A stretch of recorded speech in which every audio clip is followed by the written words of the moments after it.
अनमोल, एक हाँ मिनट।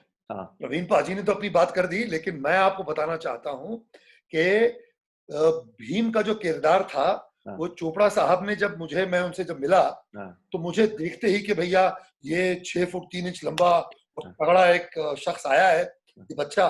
तो ठीक मुझे देखता कहा कि भाई डेफिनेट पुनीत, तुम भीम के लिए फिक्स हो हाँ, और बिल्कुल फिट हो, और हम तुम्हें भीम के लिए चूज करते हैं। अच्छा। तो मैं वहां पे, राही साहब थे, पंडित नरेंद्र शर्मा जी थे। अब मैं थोड़ा डरा, बिकॉज हम तो स्ट्रगलर थे, काम था नहीं। तो मैंने कहा कि मैं माफी चाहूंगा सर, लेकिन मैं यहाँ पे आपके यहाँ पे दुर्योधन के पात्र के लिए ऑडिशन करने आया हूँ। तो चोपड़ा साहब ने मुझे देखा, कहा कि अरे भाई कमाल हो, कमाल है, हम तुम्हें भीम का किरदार दे रहे हैं, तुम्हें हीरो बना रहे हैं, और तुम भीम नहीं करना चाहते। तो मैंने कहा नहीं जी, मैं क्षमा चाहता हूँ, I have read the Mahabharata, और मैं जो है वो इतने अच्छे तरीके से मैंने पढ़ा है, तो मेरे हिसाब से दुर्योधन एक ऐसा पात्र है जो बहुत ही इंपॉर्टेंट है, और उसमें मुझे, अगर मैं वो पात्र के लिए सिलेक्ट होता हूं, तो मुझे एज एन एक्टर अपने आप को एस्टैब्लिश करने का बहुत अच्छा मौका मिलेगा। हम्म, तो उन्होंने कहा कि बट तुम क्यों दुर्योधन? तो मैंने कहा कि सर, मैंने जयद्रथ वध, जो मैथिली शरण गुप्त जी का महाकाव्य है, उसे मैंने कंठस्थ याद किया हुआ था। तो पंडित नरेंद्र शर्मा जी और राही मासूम रजा साहब थे, तो उन्होंने मुझसे कहा कि तुम्हें याद है? मैंने जी हाँ, मुझे याद है। तो ठीक है, कुछ पंक्तियां सुनाओ। तो मैंने चोपड़ा साहब, राही मासूम रजा साहब और पंडित नरेंद्र शर्मा जी के समक्ष, उनके सामने जयद्रथ वध सुनाया था। वो सुनाते ही वो जब देखा कि इस लड़के की स्पीच डिक्शन कमाल की है, और उस फिर मुझे दुर्योधन के पात्र के लिए उन्होंने नियुक्त किया। अब प्रॉब्लम हो गई। ओ तेरी। तो ये जो सागर सलुंके साहब थे, जो एक इंस्पेक्टर थे मुंबई पुलिस में, हम्म, उन उनको उन्होंने भीम के लिए सिलेक्ट किया, जो बाद में आके बलराम बने। तो बलराम बने। हाँ हाँ तो हाँ फिर जब वो मेरे सामने आए, जब मेरे सामने आए, तो कहा नहीं यार, तो गड़बड़ हो रहा है। हाँ भीम हाँ। का, Bhim should be slightly bigger than Duryodhan. ये तो भीम का है, मतलब पुनीत सर के सामने ये कमजोर लग रहा है। ओ तो तेरी। फिर जोड़ा था, भाई पुनीत, हमने तुम्हें दुर्योधन का पात्र तो दे दिया है, लेकिन अगर हमें तुमसे बेहतर, तुमसे बड़ा भीम नहीं मिलेगा, तो हम तुम्ही से भीम कराएंगे। मैं फिर डर गया, मतलब भैया ये भीम की तलवार मेरे सर पे लटकी हुई है, तो क्या करूं?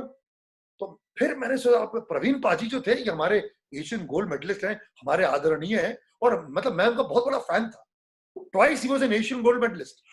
तो मैंने रवि जी से कहा कि रवि जी, यार प्रवीण पाजी जैसे बंदा कोई हो ही नहीं सकता।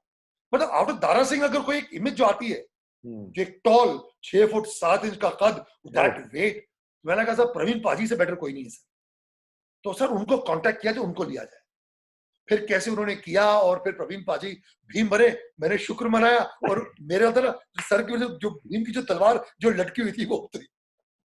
वाह, सुपर। मुकेश जी। खन्ना जी हमारे साथ में है। And if I Mukesh ji, आपको पहला जो रोल ऑफर हुआ था, इसमें आपको पहला रोल कौन सा ऑफर हुआ था? अब अगर मैं इस सवाल का जवाब दूं कि पहला रोल मुझे कौन सा ऑफर हुआ था, तो आप शायद हंसेंगे, और सबसे ज़्यादा हंसी तो हमारे दुर्योधन पुनीत सर की होगी, क्योंकि दुर्योधन का रोल मुझे सबसे पहले ऑफर किया था जब मैंने 15 फिल्मों के हीरो होने के बावजूद मैंने धोती पहनकर, मुकुट लगाकर, मूछ लगाकर मैंने ऑडिशन दिया था, और गूफी पेंटर शकुनी महाशय का फ़ोन आया था, मुकेश, चोपड़ा साहब things you will be very good Duryodhan. मैंने कहा गूफी, मेरे अंदर से विलन नहीं निकलता। मैं अर्जुन या कर्ण करना चाहता था, लेकिन मेरे सामने ही फिरोज अर्जुन का रोल लेकर उड़ गया। उधर से पंकज धीर की एंट्री हुई, वो भी कर्ण का रोल लेकर उड़ गया। दोनों को मैं जानता था। फिर उसके बाद पंकज धीर मैं कर्ण करना चाहता था एक्चुअली, अर्जुन भी करना चाहता था।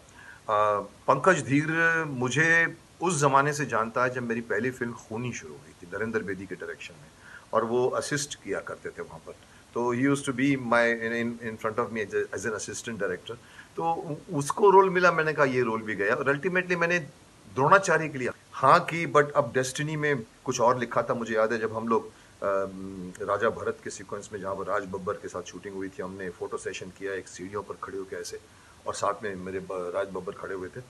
एंड ही सेड, सर जी आप क्या कर रहे हैं?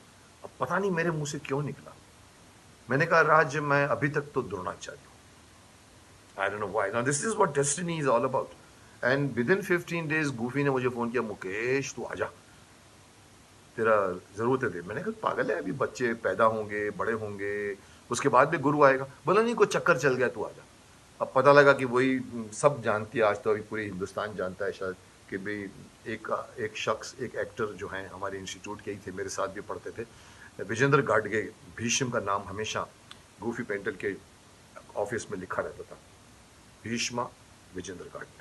बट विजेंद्र गाडगे जी को शायद लगा कि ओल्ड मैन है, दाढ़ी व्हाइटनर करना पड़ेगा, शायद वो नहीं आए मुहूर्त में। और चोपड़ा साहब ने कहा मुकेश को बुलाओ, मुकेश को बुलाओ। मैं विंग्स में इंतजार कर रहा था शायद, और फटाक से मेरी दाढ़ी बनी, मेरे कपड़े बने, और rest is history. And then I became the Devvrat and Devvrat Bhishma.